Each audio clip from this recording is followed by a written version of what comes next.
Pearls. When you see a strand of pearls, what words come to mind? Maybe elegant, classic, beautiful. How about grit? How about irritant? How about mistake? You see, those words are all part of a pearl's story too. In fact, they're the beginning. You see, a pearl begins as a piece of grit in an oyster. Think of an oyster having a splinter, and it wants to protect itself, so it coats that splinter with substance over and over and over until it forms a pearl. Have you ever had that in your life? Something that began as an irritant or a mistake grew into something that was valuable and maybe even beautiful. I have.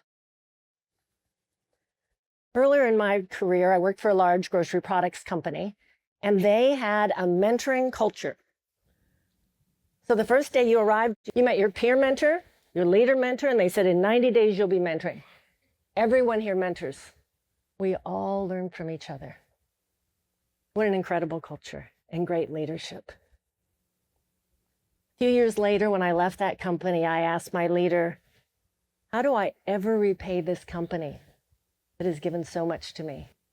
And he said, Catherine, you repay this company every time you take what you've learned and help someone else.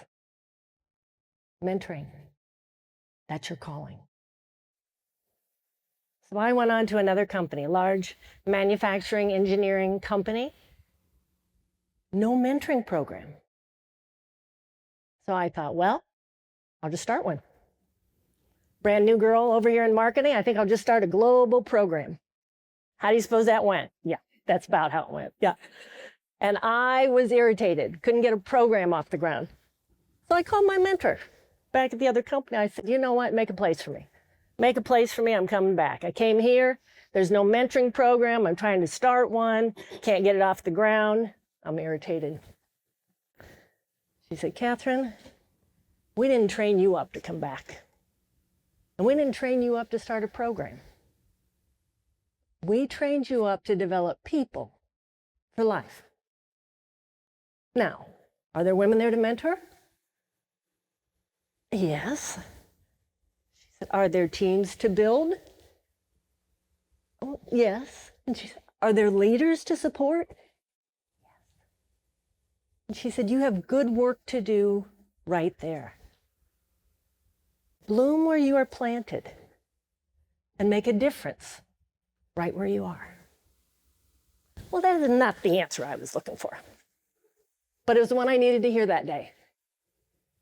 And that day, my focus changed from starting a mentoring program to mentoring women. And that made all the difference. And I soon learned I could make a much larger impact working with those women one-on-one. And in fact, I had an even greater purpose. That purpose began as a medical irritant.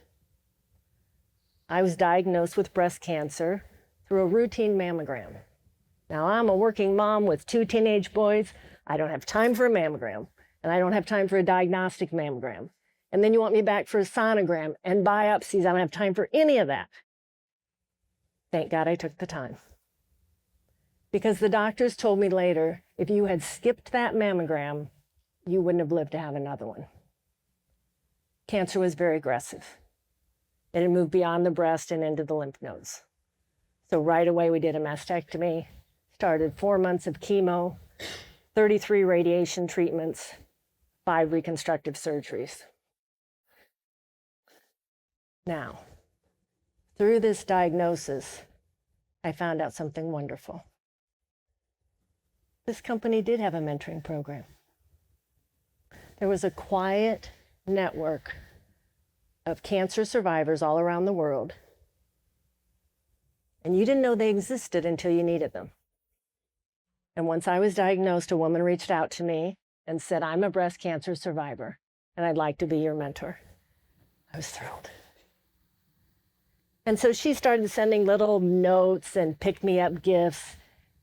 And after the first chemo, she called me. Now, here's the remarkable thing. She lived in Singapore. And she called me. I said, Marcia, it's 3 a.m. in Singapore.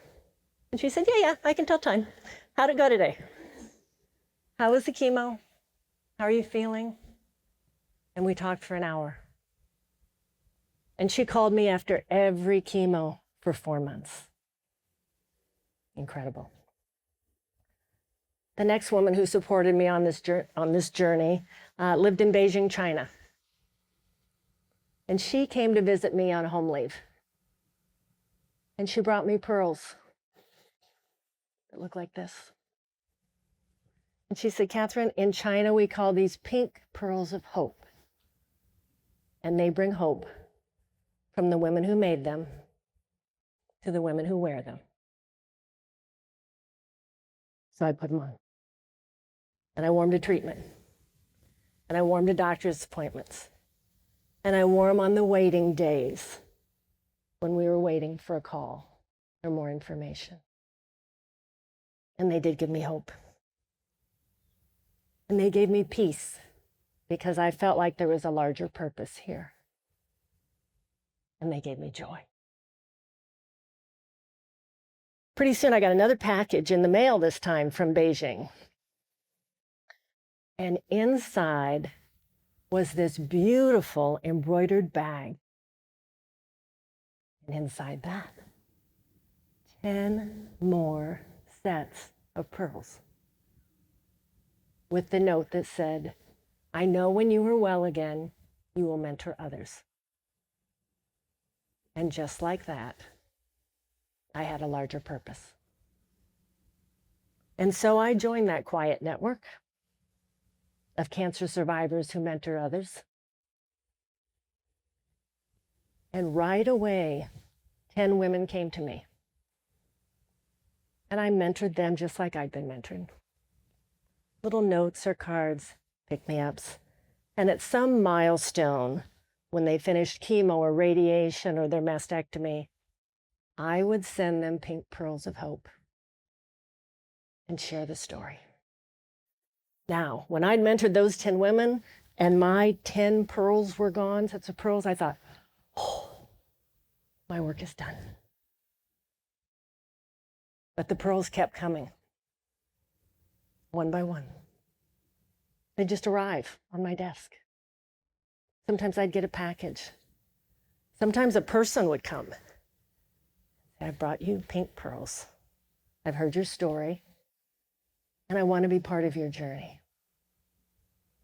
So people all over the world were buying and shipping and carrying pearls to me for women they didn't know but wanted to support. Now here's the remarkable thing. This went on for 10 years. For 10 years.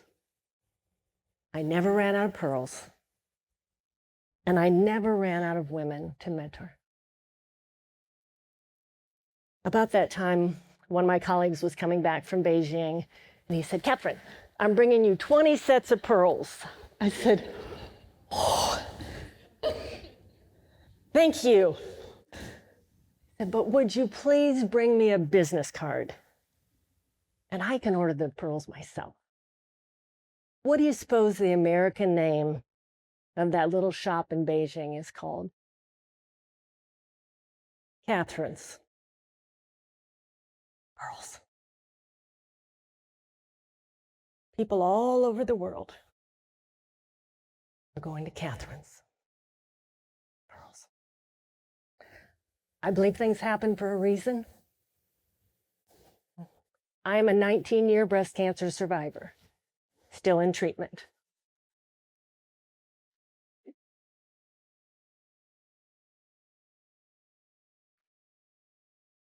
I am grateful for every day. And I know I am a walking miracle. But I believe I am here because I have a purpose. So do each of you. My purpose began as a medical irritant